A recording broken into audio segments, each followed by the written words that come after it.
selamat sehat kawan Diska. Kembali lagi bersama saya Sari Cantik dalam program Info Sehat, informasi seputar kesehatan. Semoga kawan Diska dimanapun Anda berada selalu diberi kesehatan, keselamatan, rezeki yang berlimpah dan juga barokah. Nah, hari ini kita akan membahas salah satu topik yang agak ngeri-ngeri sedap gitu ya. Sebenarnya topik ini tuh sering banget nih dibahas di tukang sayur, di grup WA circle-nya ibu-ibu, atau bahkan kadang nyasar di grup keluarga juga gitu ya. Hari ini kita akan membahas tentang kolesterol nih.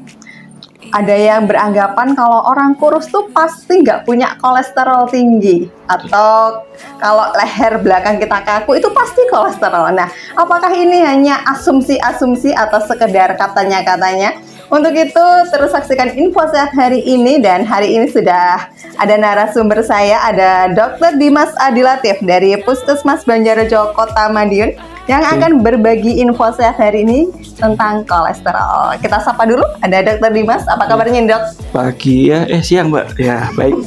Alhamdulillah baik. Terima kasih dokter sudah hadir di podcast kita hari ini.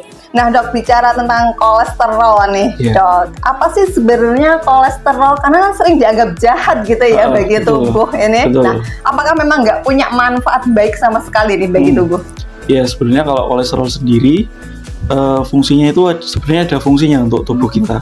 Kolesterol itu dibentuk oleh hati kita sebetulnya. Jadi 70% produksi kolesterol itu adalah produksi dari tubuh kita sendiri. Sedangkan untuk fungsinya itu salah satunya itu untuk membentuk dinding sel. Jadi untuk membentuk dinding sel sehingga melindungi sel itu menjadi kuat di dalam tubuh kita. Selain membentuk dinding sel, fungsi kolesterol juga membentuk beberapa jenis hormon. Terus ada pembentukan vitamin D.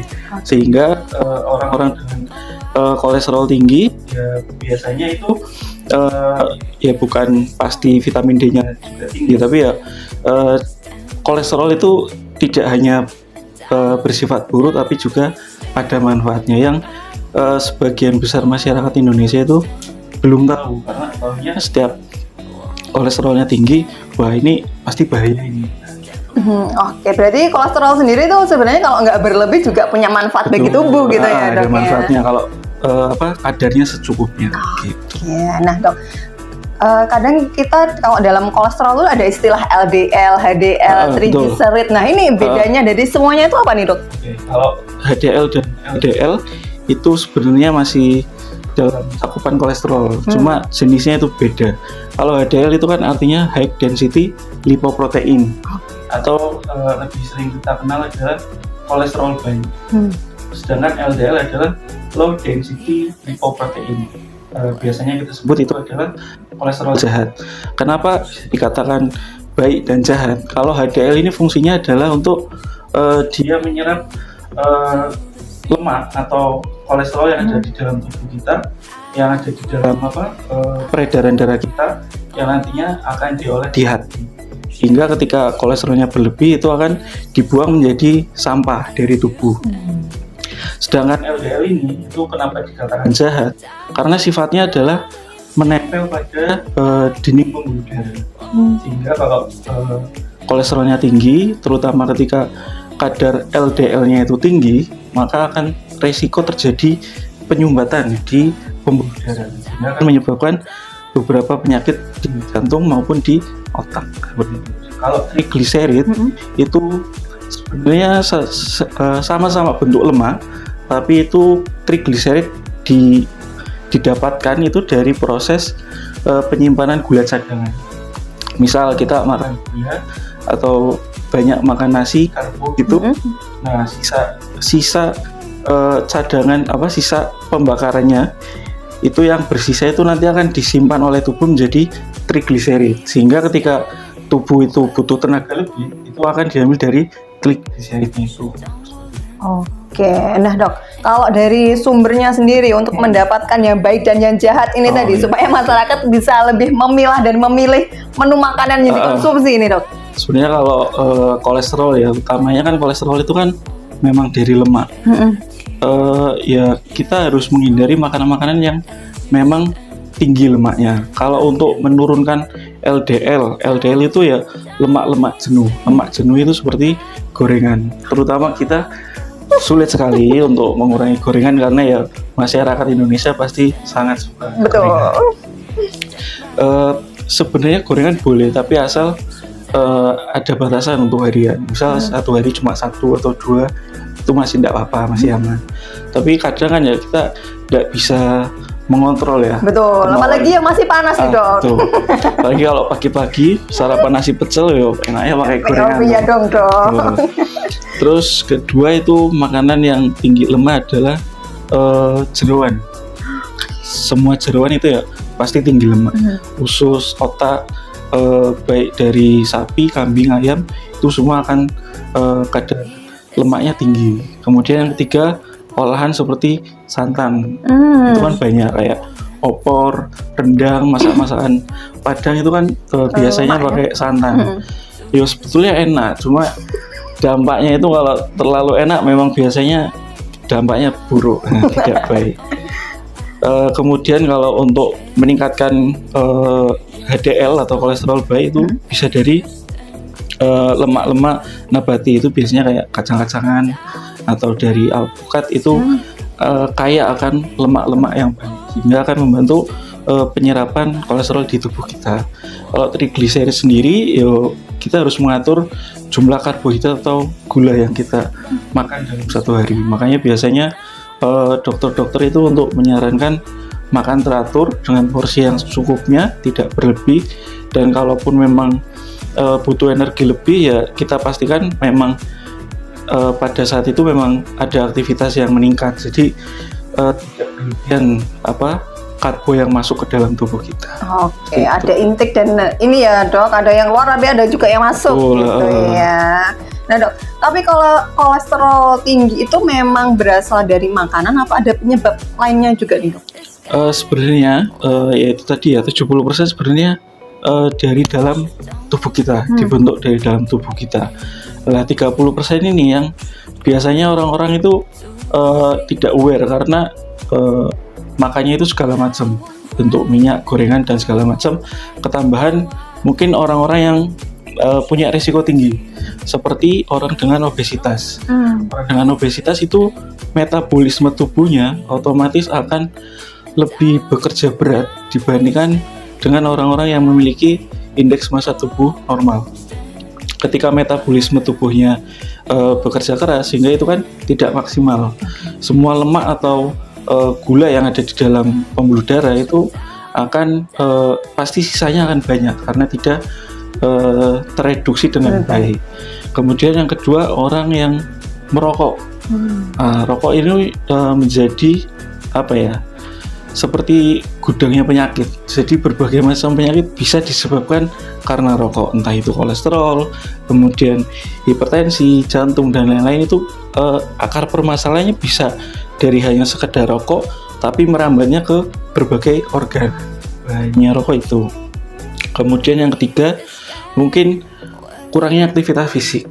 Karena kalau orang-orang dengan aktivitas fisik yang kurang, biasa hanya tiduran, rebahan gitu, anak-anak muda zaman sekarang. Mageran ya dok ya?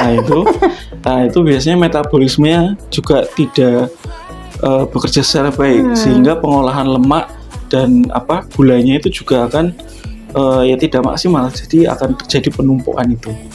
Tapi ada gejala spesifik nggak sih untuk kolesterol ini dok? Atau memang dia tanpa bergejala gitu? Karena kan kalau di puskesmas sendiri atau di rumah sakit gitu ya, dokter pasti sering ngalami gitu ya. Tiba-tiba ada pasien datang ngeluh lehernya sakit, minta obat kolesterol gitu kan ya dok? Ya kadang orang itu berobat keluhannya lehernya kaku, senang gitu ya. Ketika dicek tahu-tahu kolesterolnya tinggi. Sebetulnya kolesterol sendiri itu tidak menimbulkan gejala. Ketika sudah timbul gejala itu tandanya berarti sudah menyerang target organ yang lain. Misal kolesterol itu kan tadi ketika LDL-nya tinggi itu akan terjadi penumpukan plak menjadi sumbatan sehingga si pembuluh darahnya ini lama-lama akan mengecil. Nah, mengecilnya pembuluh darah itu akan menyebabkan orang itu jadi punya hipertensi. Nah, kalau orang pusing atau lehernya cengeng itu bisa dari tensinya tinggi itu sebenarnya. Tapi ketika dicek karena taunya kolesterolnya tinggi, jadi orang itu pada umumnya menyangkut pautkan, oh ini saya pusing, lehernya kaku ini karena kolesterolnya tinggi. Sebenarnya itu berasal dari tensinya yang tinggi gitu. Jadi memang apa ya, informasi banyak di masyarakat memang belum banyak diketahui gitu. Iya betul sekali, karena saya sendiri juga ngerasanya gitu dok, kalau lehernya udah cengeng, oh kolesterol nih ya, padahal itu enggak gitu ya dok? Iya betul, sebetulnya tidak, pasti ada apa ya, tidak hanya kolesterol, pasti sudah menyebabkan penyakit lainnya. Gitu. Ini yang perlu diwaspadai ya, ternyata jangan self diagnosis gitu ya dok ya. Betul. Orang-orang sukanya seperti itu zaman sekarang. Cuma modal Google dicari, oh kayaknya gejalanya sama nih, ini pasti sakitnya ini. Ya betul. Oh nanti obatnya itu, padahal bukan itu gitu ya. Kayaknya meremennya kemana-mana malahan ya. Tapi mitos atau fakta sih dok, kolesterol ini itu hanya diderita oleh orang-orang tua nih. Oleh orang tua. Sebetulnya ya mungkin kalau trennya dilihat pada zaman sekarang, usia 20-30an awal itu sudah banyak yang nilai kolesterolnya itu tinggi. Itu tadi karena faktor banyak ya, dari faktor makanan, mungkin aktivitas fisik, kemudian rokok dan obesitas, itu menyebabkan metabolisme tubuhnya jadi jelek sehingga tidak bisa mengatur kadar kolesterol di dalam tubuh.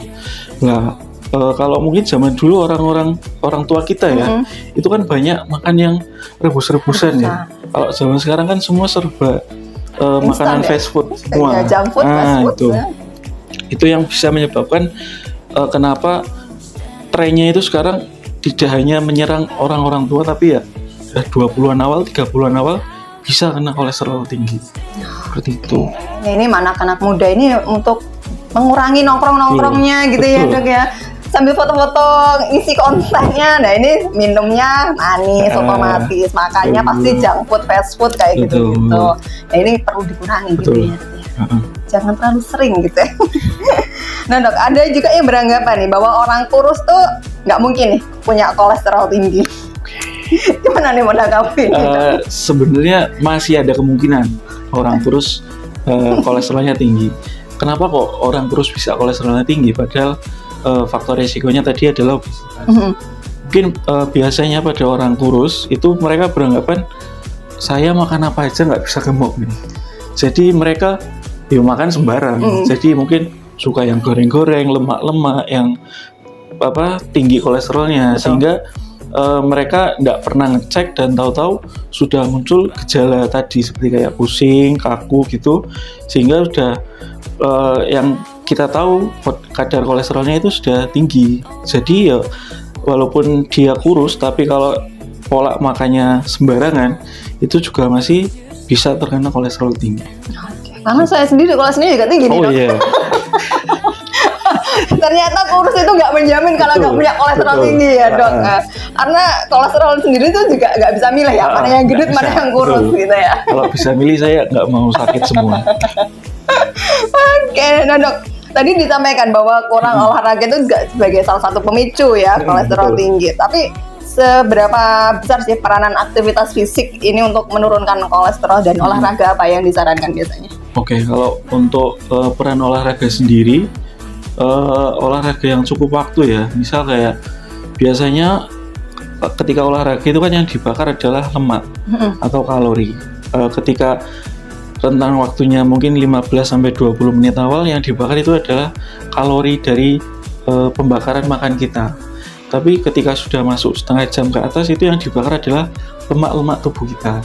Jadi memang biasanya ketika orang-orang yang suka olahraga, metabolisme tubuhnya itu bagus. Kenapa? Karena dengan olahraga itu merangsang hormon serta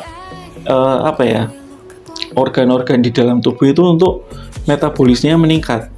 Jadi untuk orang-orang dengan olahraganya yang rutin itu biasanya ya imunitasnya tinggi. Kemudian dari pola makannya juga biasanya kan orang yang suka olahraga dietnya ketat ya. Itu ya biasanya pola makannya juga bagus, sehingga terjadi metabolisme tubuh yang sinkron. Jadi kadar kolesterol maupun gula darah itu cenderung normal gitu, karena memang metabolisme mereka sangat baik karena tubuh mereka bekerja beraktivitas terus sehingga membakar zat-zat yang tidak penting dan melatih si hormon atau organnya itu untuk bekerja secara maksimal seperti itu. Oke, jadi kita jangan malas gerak ya mulai saat ini ya. Nggak perlu dipaksakan harus ikut running 5K gitu, nggak perlu ya dok ya. Nggak perlu. Pokoknya olahraga itu adalah semampunya dan apa yang kita bisa. Kalau kita bisanya cuma sekedar sepedaan atau sekedar renang, nggak masalah. Nggak harus mengikuti tren orang-orang yang lari maraton untuk difoto upload story gitu ya dok. Nggak perlu ya. Jadi ya kalau kita mampunya cuma sepeda paling nggak ya 30 menit 1 jam nggak apa-apa. Yang penting ada aktivitas tubuh sehingga metabolisme tubuh itu akan meningkat seperti itu. Dan yang penting rutin gitu ya dok ya. Jangan itu cuma FOMO sekali ya gitu nggak lagi gitu itu, ya. Sulit itu. Tadi disampaikan juga nih dok bahwa peranan makanan ini kan 70% ya untuk meningkatkan kolesterol tinggi. Tapi perlukah kita menghindari apalagi gorengan, santan, ataukah ada menu-menu yang disarankan nih dok? Oke, kalau menghindari sepenuhnya sebetulnya ya enggak ya. Susah ya, Kita juga sebagai dokter kayaknya nggak mungkin kan nggak makan gorengan. Iya, kita juga kayak nggak tega juga yang kasihan kayak seumur hidup nggak makan gorengan. Boleh sebenarnya gorengan, tapi ya yang kita sarankan biasanya dibatasi porsinya. Mungkin sehari cuma 1 atau 2. Itu ya harus orang-orang harus mungkin biasanya sehari makan 10 gorengan nih. Harus dilatih dikurangi. Sehari nanti mulai 1 minggu mulai ngurangi sehari 5. Terus minggu depan mulai 3 gitu. Harus memang secara bertahap. Kemudian yang kedua adalah boleh makan gorengan tapi kalau bisa bikin sendiri di rumah. Karena ya kita bukan bermaksud jelek atau susun dengan pedagang gitu ya. Cuma biasanya minyak yang dipakai itu adalah minyak yang memang sudah lama berkali-kali sehingga minyaknya itu akan kalau dilihat itu kadar lemak transnya atau lemak jenuhnya itu akan lebih tinggi. Kalau kita bikin gorengan sendiri kan kita bisa memastikan bahwa minyak yang kita pakai adalah minyak baru gitu. Yang penting itu. Kemudian untuk olahan seperti santan juga ya sebenarnya boleh, enggak apa-apa, asalkan itu adalah sesekali atau katakanlah refreshing gitu, biar lidah kita ya ada variasi gitu variasinya. Jangan ya nggak setiap hari makan nasi padang juga ya, itu kan walaupun enak tapi bahaya juga. Sebenarnya semua itu boleh tapi dalam kadar dan porsi tertentu gitu. Karena memang orang hidup di Indonesia ini kalau nggak makan gorengan susah ya dok ya, karena semua lauk juga digoreng ya di rumah. Nah dok, mental isu ini kan juga lagi happening banget nih. Nah, apakah stres itu juga bisa mempengaruhi kolesterol tinggi dok? Stres bisa, mungkin pengaruhnya tidak secara langsung ya. Ketika orang stres itu responnya itu ada 2 biasanya. Ada yang namanya fight, ada yang namanya flight.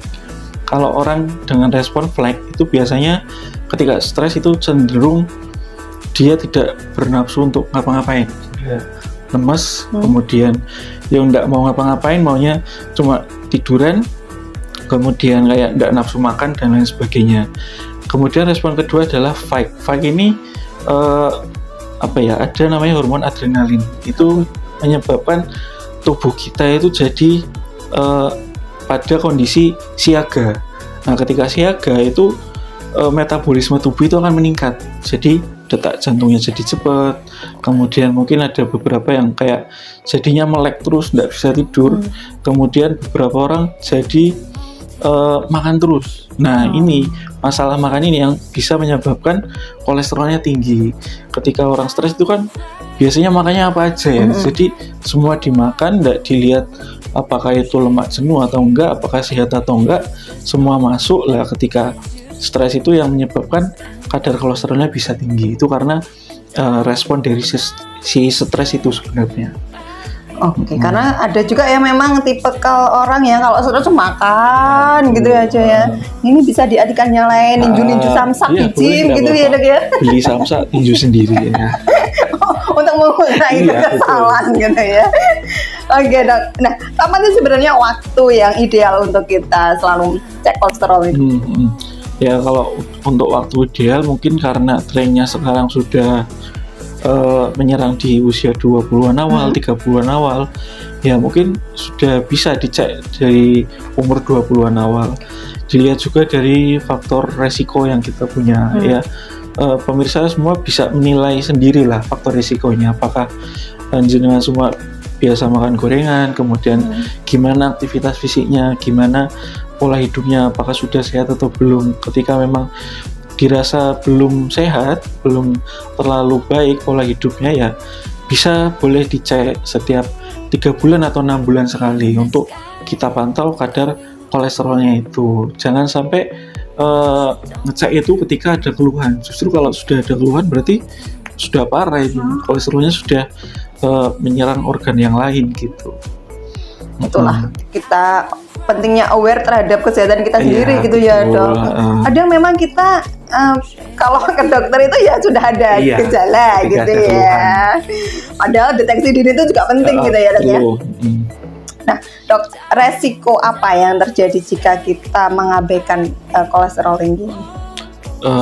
Banyak ya, ketika orang biasanya kalau paling sering ya ketika kasus di puskesmas itu orang berobat kolesterolnya tinggi, kita kasih obat nih untuk menurunkan kolesterol.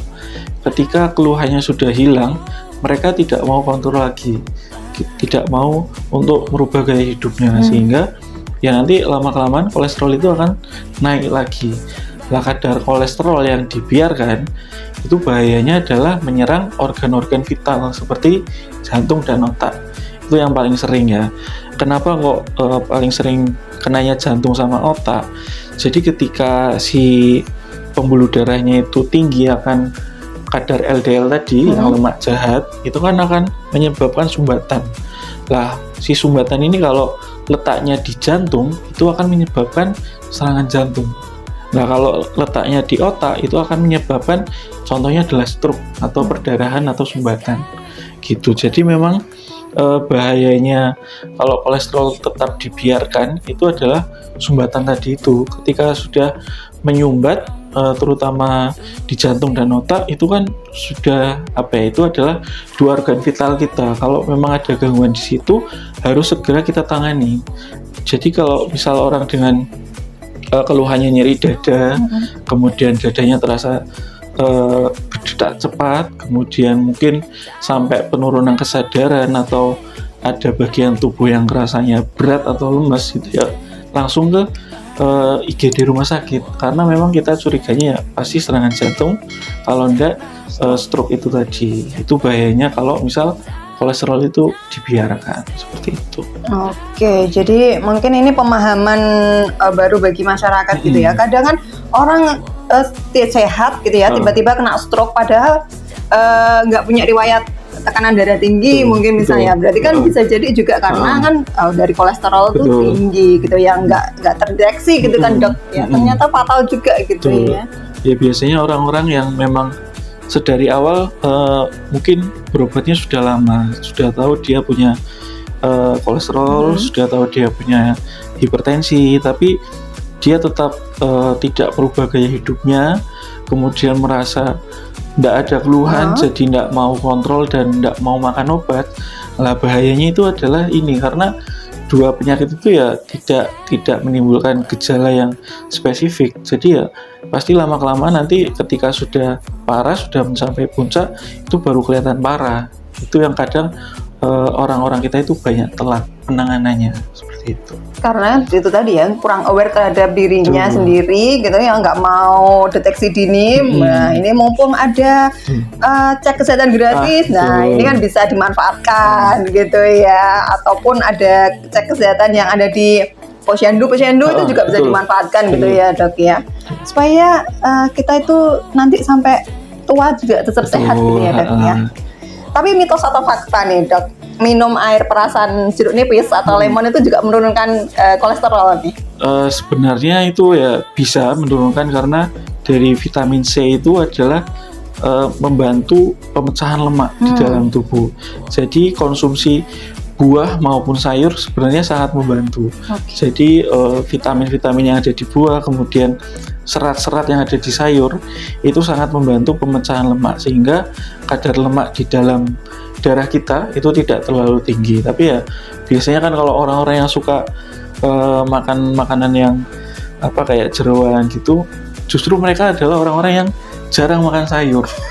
Nah, susahnya adalah itu. Jadi ketika mereka sukanya makanan berlemak, tapi di satu sisi sayur dan buah itu mereka malah jarang makan. Jadi ya itu yang menyebabkan kolesterol mereka jadi semakin tinggi. Oke, jadi memang ada faktanya gitu ya, Dok. Kalau minum air perasan jeruk nipis atau lemon itu juga bisa menurunkan kadar kolesterol. Nah, Dok, tadi bicara tentang pengobatan nih, apa aja sih tata laksana jika seseorang itu punya kolesterol tinggi? Oke, biasanya kalau di puskesmas itu ya paling sering adalah golongan statin sebenarnya.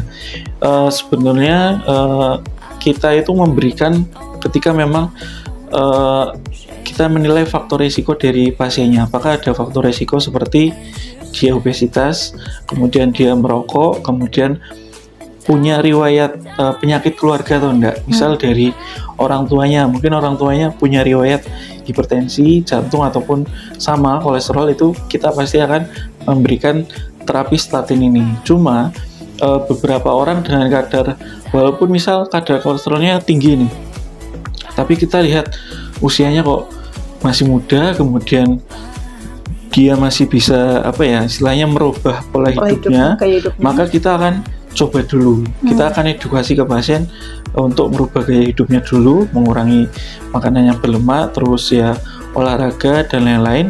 Ketika nanti mungkin kita kasih spare waktu antara 1 bulan atau 2 bulan, nanti kita suruh cek lagi kadar kolesterolnya apakah sudah turun atau belum. Ketika itu sudah mulai turun, ya kita tidak perlu memberikan obat. Nah, yang kita berikan obat adalah itu tadi orang-orang dengan memang usia yang sudah tua. Ketika usia tua itu kan memang metabolisme tubuh kan otomatis akan turun, kerjanya tidak maksimal. Kemudian orang-orang dengan punya faktor risiko tinggi, punya penyakit jantung atau diabetes atau tensi, itu kita kasih terapi untuk statin. Pasti dokter itu akan memulai dari dosis yang ringan dulu gitu. Berarti nggak selalu kalau pasien dengan kolesterol tinggi itu minum obat seumur hidup gitu ya? Nggak selalu. Jadi memang akan terus kita kontrol ketika memang selama misal kayak pengobatan untuk pasien sudah melakukan pengobatan kolesterol selama 1 tahun nih, hasilnya kolesterolnya sudah di bawah batas nih, sudah normal gitu ya.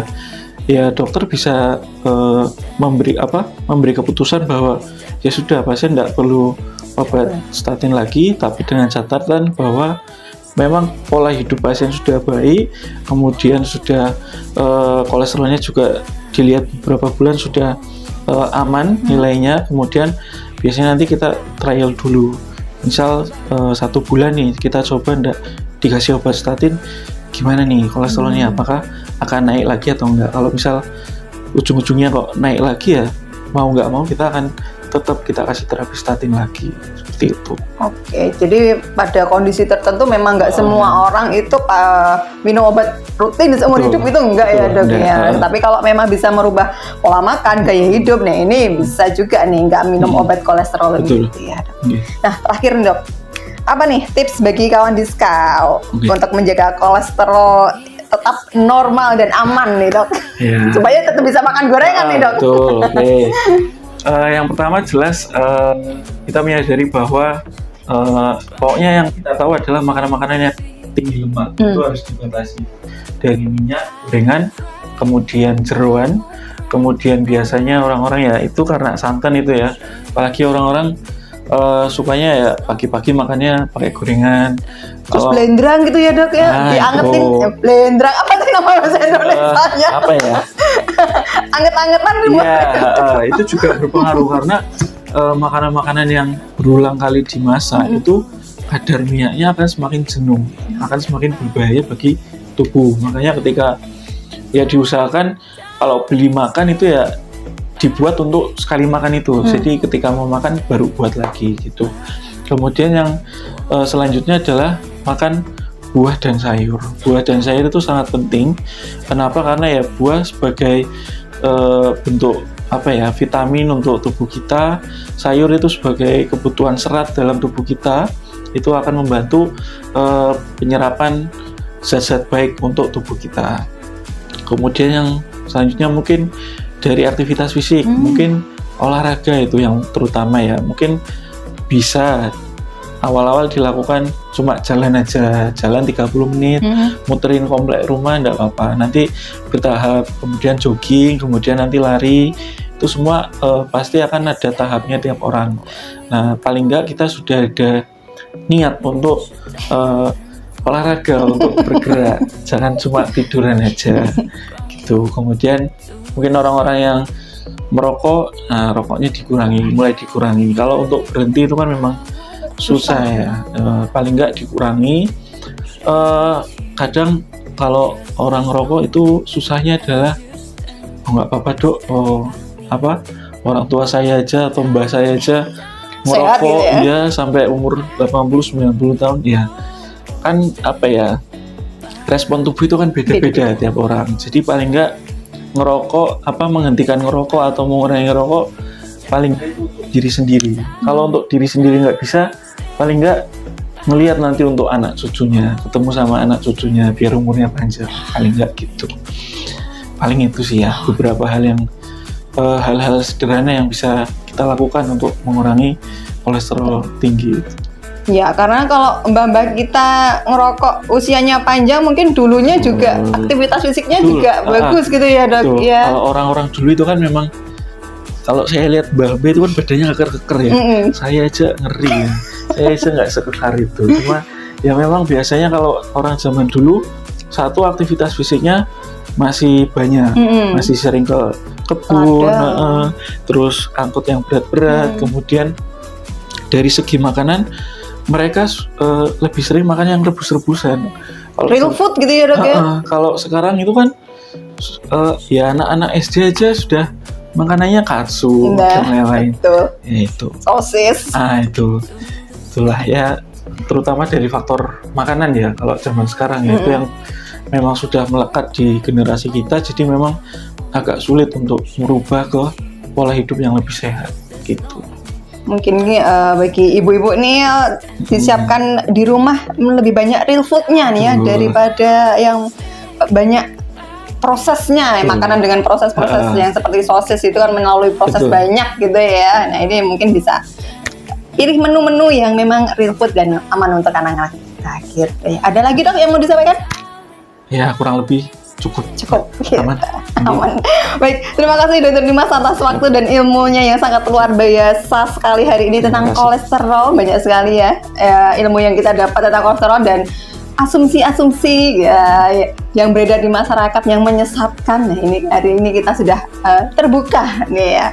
Jadi memang untuk kuncinya bukan berhenti makan enak gitu ya dok ya, tapi lebih tahu diri gitu ya, dan tahu batas tentunya, karena sehat itu investasi bukan beban ya.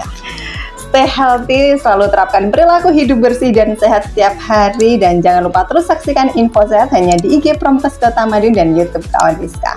Sampai jumpa di Info Sehat selanjutnya. Bye.